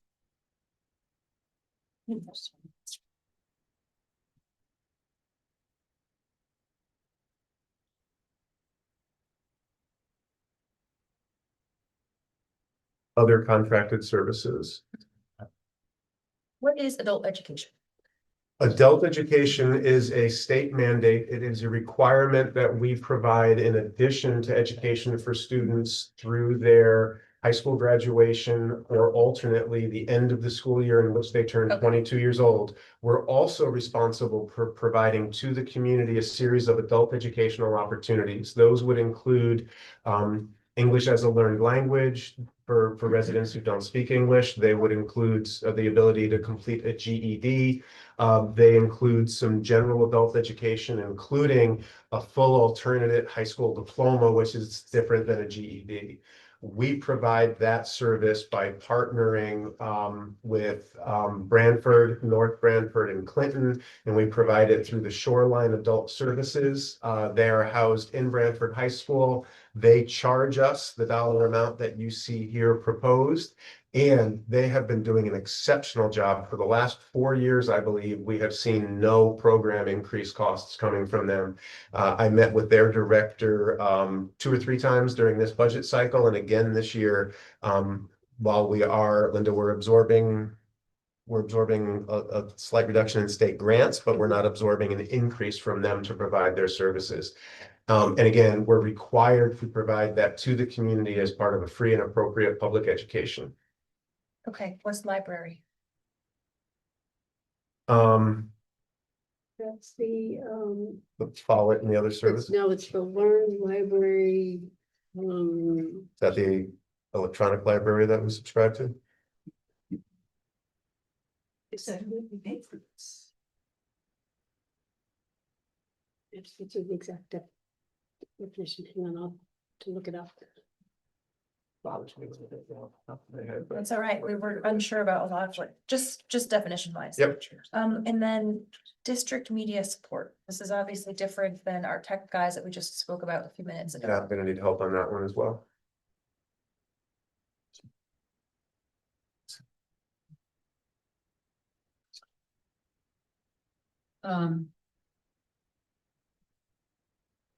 I have a couple questions. Why don't I say that we'll get back to you? Yeah, Are there okay. other items on this page, and we will get a written We response? just wanted like definitions of each of them. We just didn't know Yep. exactly. what We they were. will send out written definitions for all of the items on page 77. So Great. Linda, we don't have to keep searching for those now. We'll get Okay. you. Fabulous, thank you. Yeah, we won't, we will skip SRO, and do we want to do school? Double booked, like we were kind of just hoping for a typo somewhere, like, oh gosh, that's also in a different area, like. I appreciate that. We've done a lot of that, but we'll get you definitions on Okay. these. We won't include SRO. And do you want us to write to school lunch debt? We've talked a No, lot about that at no. policy, but we'll get you a short definition on everything else. Yeah, short is perfect, Yep. so we know exactly what we're talking about. You got it. Thank you very much. I have 2 small ones. Again, I think we're gonna be talking about smaller ones now. And these are more questions along the lines of how I've asked in the past, what happens if we were to just freeze them? Yep. To our current budget, and that is professional development and travel. So professional development currently includes some work that we've been doing over a number of years and slight increases from the service providers. And so again, we've been involved in instructional and math work that we've been doing with other districts. And to continue that work, it's enough, the work that we've been doing with Harvard, at ethics program out of Harvard, we had them come present to you. Wasn't last year, it was the year before. What else would be in there? So if we were to freeze it, we would need to possibly call some of those providers and ask them to walk back an increase that they had suggested to us, or make some forced choices among what we were doing. Yeah, we would be cutting things because I don't think they would make it cheaper for us. I asked specifically because of the way it shows the increases. It shows that 8 schools are in line with spending from last year. It shows an increase of $9,000 at the high school, which is where the majority of the increase is coming. And then a new line item for the budget, which is pupil services, which is a plus 5,000. Right, so the. Is that 60 cents? Is it? I think it's generally special. There was a lot of space before we had this ed growth plan. People were under the impression that they could not attend professional learning outside of the school district. And once they realized that that was actually part of their professional responsibility, then they started to ask, but then there were certain places where we didn't have line items built in. So that's where we see the pupil services increase, some of the high school increase. The district line really is focused on making sure that we could maintain some of the networks that we've been part of. And go ahead. So to some degree, there was also some caution in there because we were being cautious about the possible loss of the federal grants. And at times we moved some of those expenses into the federal grants. We do know that the Trump administration has withdrawn their appeal on the Dear Colleague letter. Yes. So let us take a look at that line and come back next week and tell you whether or not we think we could absorb a reduction of the increase or even entertain a flat line there. Title 1 or 2 next year. Even with the repeal? Yes. Okay, so we will have more conversation about that. I don't know that we're optimistic that we're gonna come back with a suggestion of a reduction, but I appreciate the question. Yeah, I appreciate the question. Yeah, you did. We'll take another look. And then the same for travel, you know, it was, I only noticed it because it's usually, travel is usually one of those ones that's tied to fuel, was fortunately down right now. I don't know if it'll stay there, but we're showing an increase of 14%. So I just wonder if that could be flat. Can you remind us why we're looking at the increase as well? So it's, Mostly on the district side. it's based on actual, so it's the number of travel that we pay for professional development. It's the amount of travel that we pay for people who work between schools and travel between schools. Yep. It's the increase in the IRS rate for travel mileage The mileage rate, reimbursement. So it was based on the actual spending. Yeah. I mean, right, like, I even said, I'm supposed to do an obligation for UConn Law School, and I was like, I can't go because I've got this other trip planned, you gotta pick between trips. You know, maybe it's something where not as many, I know it's building the connections is half the bonus of going to these programs, but maybe it needs to be more of an online sort of training course, again, just while the budget, while the world is the way it is right now, we all have to tighten those belts and.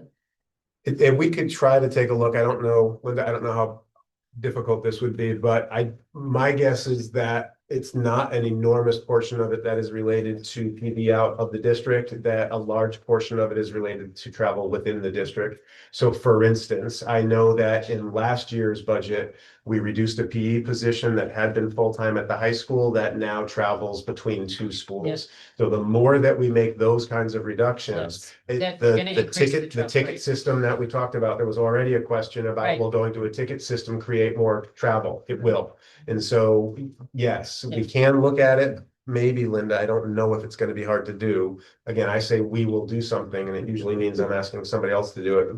Maybe by Monday, we'll be able to talk about how much of the last year's actual spend was out of district compared to in-district travel. That might help give us a sense. My last one was just out of curiosity. It was a new line. I can't seem to find it here. It was assistant to the athletic director. Yes. Oh, Yes. yeah. Yeah, so that's actually been in the budget for a while. We did fill that. That is a teacher stipend. And so we did fill that position this year. The person who has moved into that stipend has been helping us with things like the end of the season survey that went out to all parents of athletes at the end of the fall season. There will be another one that goes out the end of winter and the end of spring. They're helping us with the Gipper, the Gipper social media presence where we're pushing more information out. It is somebody who, for a small amount of dollars, is helping us with parent communication. They're looking currently at helping us to revise the entire athletic handbook. And it is somebody who's working with Mr. Jarvis in the athletic department. Again, we talk about the athletic department. That is Mr. Jarvis and a clerical position that's connected to him. So this was, I just wanted to understand, we all know the clerical position very well. I just wanted to see if there was any overlap there. I didn't know what that was. no, and again, another opportunity for a teacher who may have aspirations to be an athletic director to start to learn that process and Okay. to start to see that office and be part of that. It was similar to the curricular stipends. Rather than creating a position, it's a stipend for $5,000 that draws a teacher who works beyond the contract day and helps out in that area. And we've seen some really exciting work coming out of that investment this year. Is that 10 or 12 months? That's 10 months. It's just the stipend. And we're planning on coming in at an operations meeting, probably in March or April, and talking about that at greater depth with the board at the operations meeting. That stipend previously was under the athletic coaching line, Okay. and we just moved it over to the co-curricular for better recording of what it really is. Very good. It's not new money in the budget. Got it. Thank you. Where do, I'm probably just missing in the budget here, ticket sales, the things associated with, sporting events or shows or whatnot, where does that show up to the It budget? shows as a $15,000. It's what we refer to as the activity line. Yeah, so the ticket sales actually goes to the student activity account, and it's separate from our budget. But those funds are used for a number of different things. So ticket sales goes to repairing equipment, whatever our budget doesn't cover for supplies, for officials' fees, other facility use fees, anything that our budget doesn't cover, those funds out of the student activity fund cover. Often if we have multiple teams who make a deep run into postseason playoff, the budget that we've built won't always cover the transportation. If it's an away game, the officials fees, if we're hosting a home game. And so oftentimes those gate receipts will offset those costs. They have paid for replacing scoreboards in the past. So if we save them up, we'll replace a piece of equipment, but oftentimes they're being used to cover shortfalls in the athletic program. Thank you. And the student activity fund is monitored every month, not only at the school level, but also by my office. And it does get audited every year, so it is a monitored account. Where all these funds are from athletics and then a number of other sources. Linda signs off on any of those expenditures, and if it's anything creative or unusual, so do I.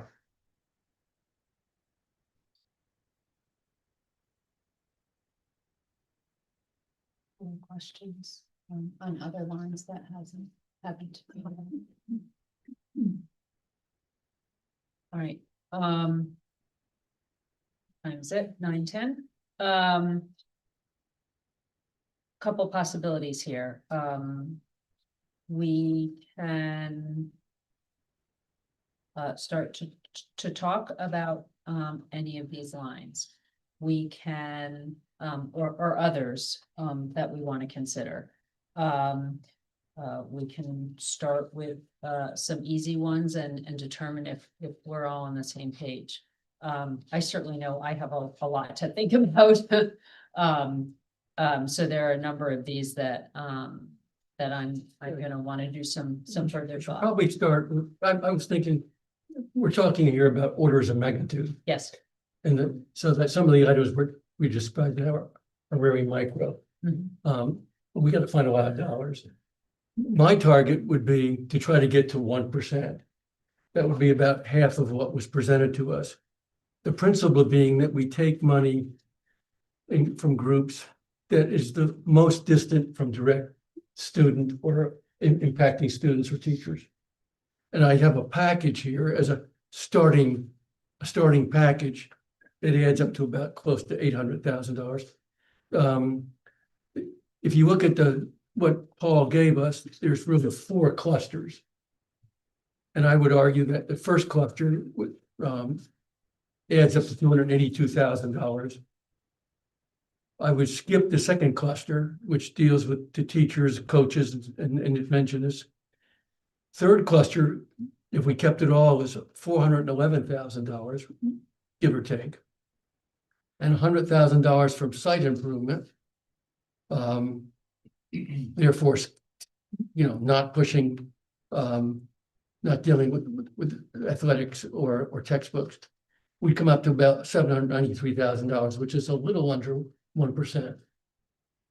Just for the viewing audience, I wanna just note that first cluster is the decrease in the tuition line in special transportation and in regular transportation for the reasons that our administrators have shared with us, including a change in the prediction in the excess cost grant, a change in the vehicles that would be used for BOAG and vinyl transportation, a change in the approach to funding the students that participate in the STRIVE program. That's helpful. Yeah, sorry, I just, And that may, that's already, I mean, that's on top of the 8 positions that have already been taken out of the budget. And Correct. so, anything more than that, I mean, we could find a few dollars here and there that I've left out. If people needed to do that, but at the order of magnitude we're talking about, those are the big chunks I can see that sort of gets us to as much as, $800,000 of savings, without being irresponsible about it. My numbers are very similar to yours. There's a few kind of that wave in between, Yeah. like the yeses and the maybe group for me, but I'm right around that same number right now. I mean, we can say, let's not take more than $650,000. I mean, and come in at 6.3%, 6.3%, but I've tried to get below that, and it really gets dicey about really doing harm instructionally. I was gonna say, I'm in the same ballpark, but I kind of spread it out, obviously more. Obviously, that top 4 that you just described in more detail, obviously. But, 1 instructional coach, 1 interventionist, maybe 1 teacher, half a custodian, non-instructional paras, the network technician, maybe a little bit from site improvement, but, the same ideas where you just spread the wealth over the course. But, I mean, if the district's willing to consider not hiring the administrator, that's almost 150,000 that is in savings this year that we could definitely take up in future years. That could Sorry, also which work. administrator? So The not special ed only the coordinator. coordinator for the elementary school and redistributing the middle and high schools to help out the elementary coordinator for at least a year or 2. Until the budget, until hopefully the economy gets better, everything looks better. And then we can talk about hiring an actual position, because the numbers at the elementary school are gonna stay high. Yeah, Right, so that is gonna happen, I think. I would just suggest that for what it is worth, I would much rather see the textbook line put on hold, right? It's a change to match a state requirement that a number of people are gonna miss out on. The books that we have are reasonable, because I do see that as a continuing and emerging need. What I heard from the parents is that while they were more excited about ground level positions, and while they may have come to it grudgingly, that if this administrative position improves the student and parent experience, then they would get behind it And I would tell you that is exactly the reason that we are proposing it, because it will improve the student and parent and teacher experience at those grade levels by having that level of support. And so again, the way that I appreciate the suggestions that are here. I'd be curious to see if Linda has run it yet to see what a reduction of 793 does to the percent increase. But I would rather see a partial or full reduction to that. We could reduce the textbook line by that 150,000 and still not completely eliminate the textbook line and provide in both of those areas, at least partially. So we're already hearing some discussion emerge and folks coming at it slightly differently. I'd like to ask, and anything we're discussing tonight, is not final. Nothing's final till we vote.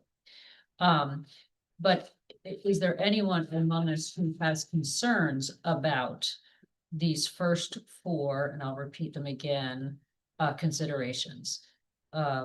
Tuition with an adjustment of the excess cost, grant reimbursement expectation, regular transportation, so that's 77,850 reduction, 75,000, and regular transportation again with the change from full buses to vans for some of our transportation, a different approach to funding students involved and engaged in the Strive program, which would be 100,000 reduction, and special transportation for 30,000. So again, a total reduction of 282,850. Is there anyone who has concerns about any of those four? I'm aligned with those. No. Okay. Okay. Good start. So I just wanted to name that. And start The rest is where we're all gonna have. That's, well, I am gonna come at it, and maybe this is not the best way, but I am gonna come at it at least from one place. I am really, I don't like most of these things. I am really against the idea of getting rid of middle school sports. And I would love to just cross that And off. that's easy. Any further Just take it all right off the list. Take it up. there's just so many reasons, I would find that really problematic. And then there's a lot in the middle, right? We're hearing, really trying to avoid curricular positions related to teaching, instruction, coaching, intervention, and focus on some of the other positions if we have to think about other positions. And then we're hearing more of us spreading things across. Again, I'm just going to note, I'm happy to entertain any of these conversations. I'm not sure I'm ready to make any. Again, I think it's reiterating that while we are suggesting maybe moving away from further discussion about the teaching positions, at this moment in time, the budget is down by 8 positions total, 7 of which are teaching positions and 1 of which is a clerical position. So to move the conversation to look at those non-teaching positions isn't to suggest that teachers aren't being reduced. They've already been reduced in this budget by 7 positions. Yes. My thought is if we are knowingly reducing by 7 teaching positions, I would be very hesitant to then reduce an additional teacher and take away instructional coaches and the interventionists, because my feeling is we need to provide support for the teachers who are already stretched thin, and we're asking a lot of them. And we'll see increased class sizes this year as a result of the changes we've already made. That's exactly right.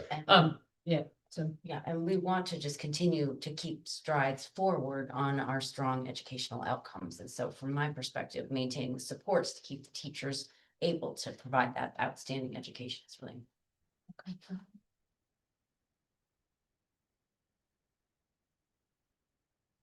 I would argue that we have a pretty wide decision in terms of custodian. Like we're at 0.5, we're all the way up to 2.0.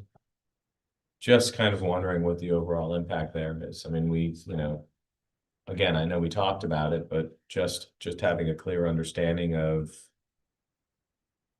where that lands us. What does a 0.5 versus a 2 look like?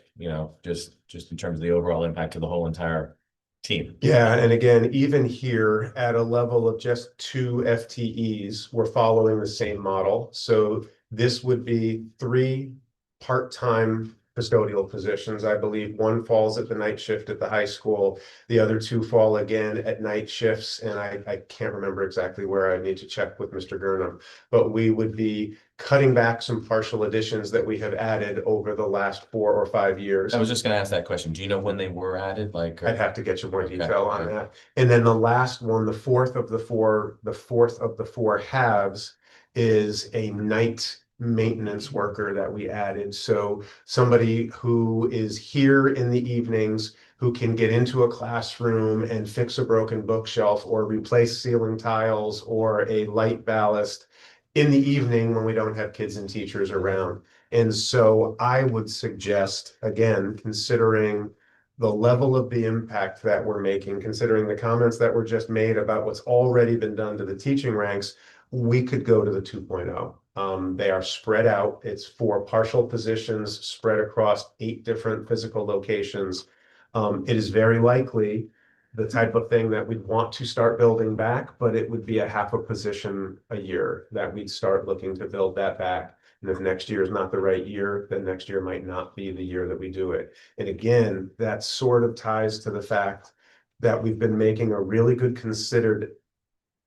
we've been making a conscious effort. So the buildings aren't in bad shape right now. We can take a breath. I wouldn't want to make this kind of reduction year over year. Then we're going to start seeing backslide.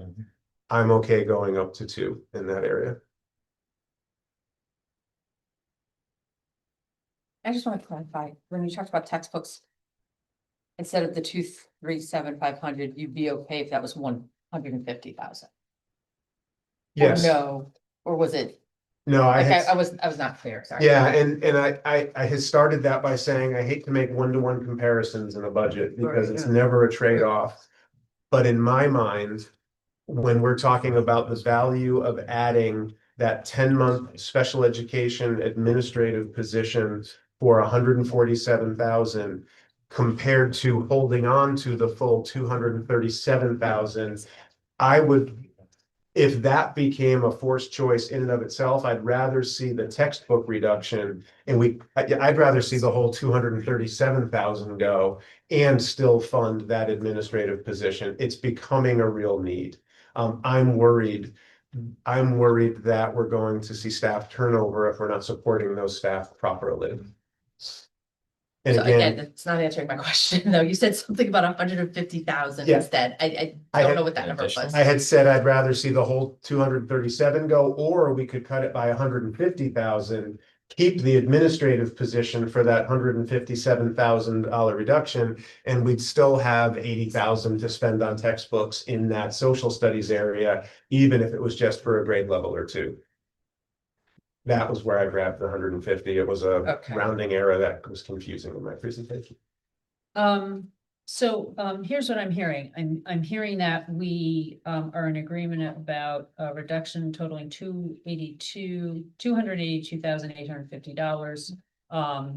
Again, tuition, regular transportation, special transportations. I am hearing some at least from a couple of our membership avoiding the additional teacher at the high school, any of the coaches, any of the interventionists. I'm all for cutting some of those. No, Okay, I just wanna make sure. I'm not, we're not making decisions. Yeah, No, yeah. no, I'm talking about things I am Okay. hearing, and thank you, I'm recognizing that doesn't mean everyone agrees. We're obviously having a discussion, about, textbooks. We're hearing support from our administration for a full reduction there to avoid reductions, in other places. Excuse me.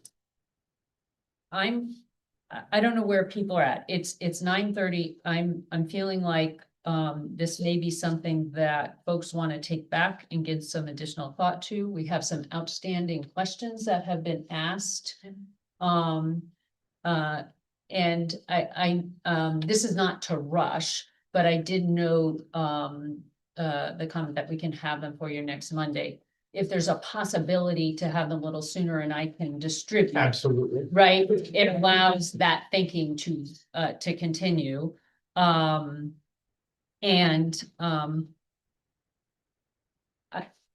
I would like to ask my colleagues, I'm starting to feel like we have made some inroads here. We want some answers to additional questions. I'm not sure we need a meeting Thursday night if we have a meeting next Monday, but I do want to ask where other people. I agree. I think one of the healthiest things to do is kind of what we've done in the past, in which we caucus as individual small groups.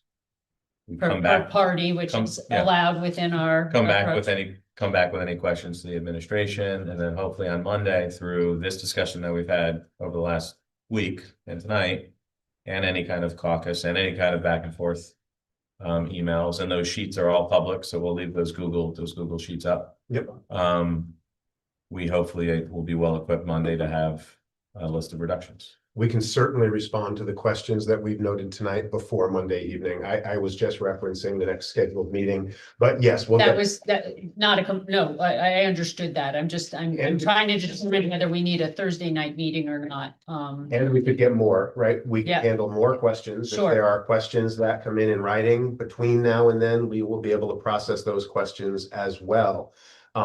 And I agree. I think that this has been a really productive conversation. I think we've identified almost $300,000 that has consensus around it. And I'm hearing that there's some direction around some of those other areas. We're happy to help clarify. I'm really pleased not to miss a conversation about this Thursday night. So I appreciate the sense that Monday will be time enough to have a really thoughtful decision. We're not going any further tonight. It's important for us to realize that we're not the only ones making decisions about this budget. And I want to be careful that we're not favoring cuts as an exercise, only in some sense making people out there, particularly the finance board, thinking that those are really eligible things. That's why I'm trying to establish a ground rule that anything that comes near hurting kids or teachers, for me, is sacrosanct. And if someone else wants to take responsibility for arbitrarily making those decisions, because we're the only ones who know the budget, then that's their problem. But our job is to make the best case we can on 100%. educational grounds. And so I don't know how we can, I can't figure out a way in which we can come in much better than 1%. Even that is going to be tough, even though there's almost 2% here of items, but that's just to prove how desperate we are, not that we recommend it. So if we can agree, we're going to go back and talk about this. Can we agree that unless we find a lot of money, I don't know how we can cut below 1%. Well, and I also, Amy, you, in your comment before, I think you said something that I just want to kind of repeat, because I think it's so important. Even though there was an attempt in bringing this forward, to kind of spread out potential considerations across several budget lines, they don't, they're not made in a vacuum, right? I mean, a school system and budget lines within our budget and what they represent are in so many ways interactive, Yes. if not interdependent. For me, that's a really important consideration here too. Because I look at this and don't think like, oh, one from here and one from there. I mean, these positions have impacts beyond that budget line. And so for me, it's really, I need to spend some time kind of thinking carefully, because as Dick is saying, I feel real responsibility to, as a board member, to look at this in a careful way financially, but really important to think of this in a very careful way as people who are committed and engaged in the work of supporting a school system to which we feel strongly, and understand that anything, that we do could potentially, have a negative impact on this endeavor. We call it, excellence in education at Guilford Public Schools. I know this is gonna be, again, unpopular, but I just want to explain a little more why I'm coming from that way. And I appreciate all the explanations about, instructional coaches, interventionists. But we're sitting here tonight talking about cutting every other FTE that lives in our buildings, but not touching them. And if I was a teacher in the district, I think I'd feel like I was a second-class citizen.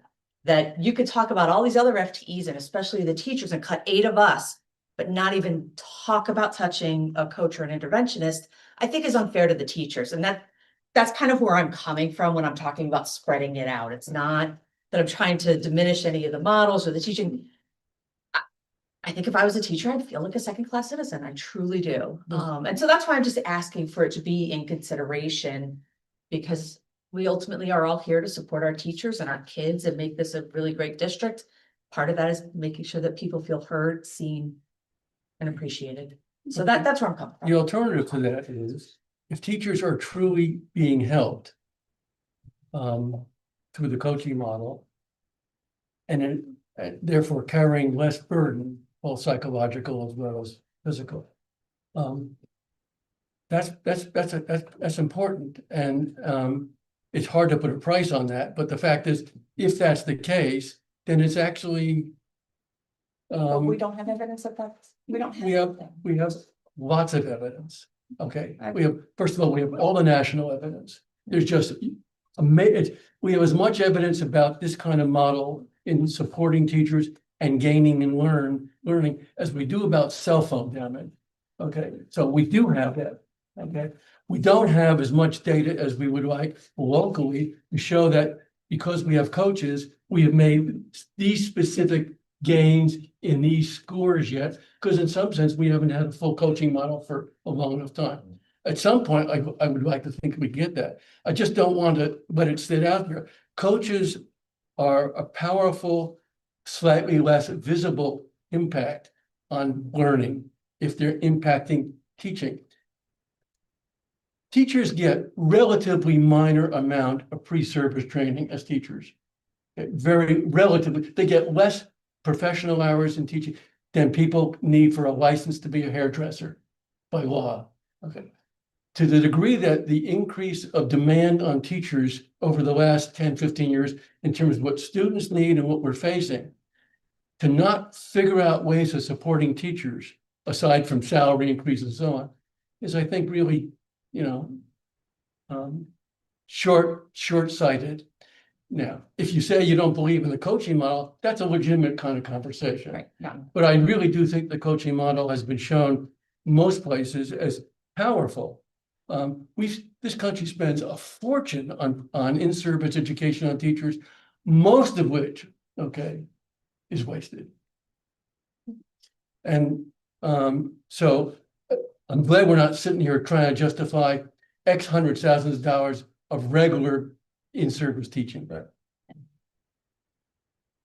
Just bring in another perspective. No, I think it's been We're a all here really for the good conversation conversation. tonight, right? And again, there are lots of things on here that I think we had a really productive conversation tonight. And I think everybody needs time to, as you said, digest this conversation before decisions start getting made. That's right. Yeah. So I am going to say to the viewing public, first of all, thank you either for joining us or watching this after the meeting has happened. We appreciate your engagement. If anyone continues to have questions or comments they want to share, they should feel free to reach out to the board. Our email addresses are all on the Guilford Public Schools website. We will next be meeting as a board next Monday, February 9th at 7:30 here in the Guilford High School Media Center. This will be a regular meeting, so this budget discussion will happen within the agenda of that regular meeting. Anything else that I'm missing? All right, thank you, everyone, for the really thoughtful, way you're each going about this. I am going to entertain a motion to adjourn. So moved. Second, thanks. All in favor? Aye. Aye. All right, thank you. Thank you, and good night.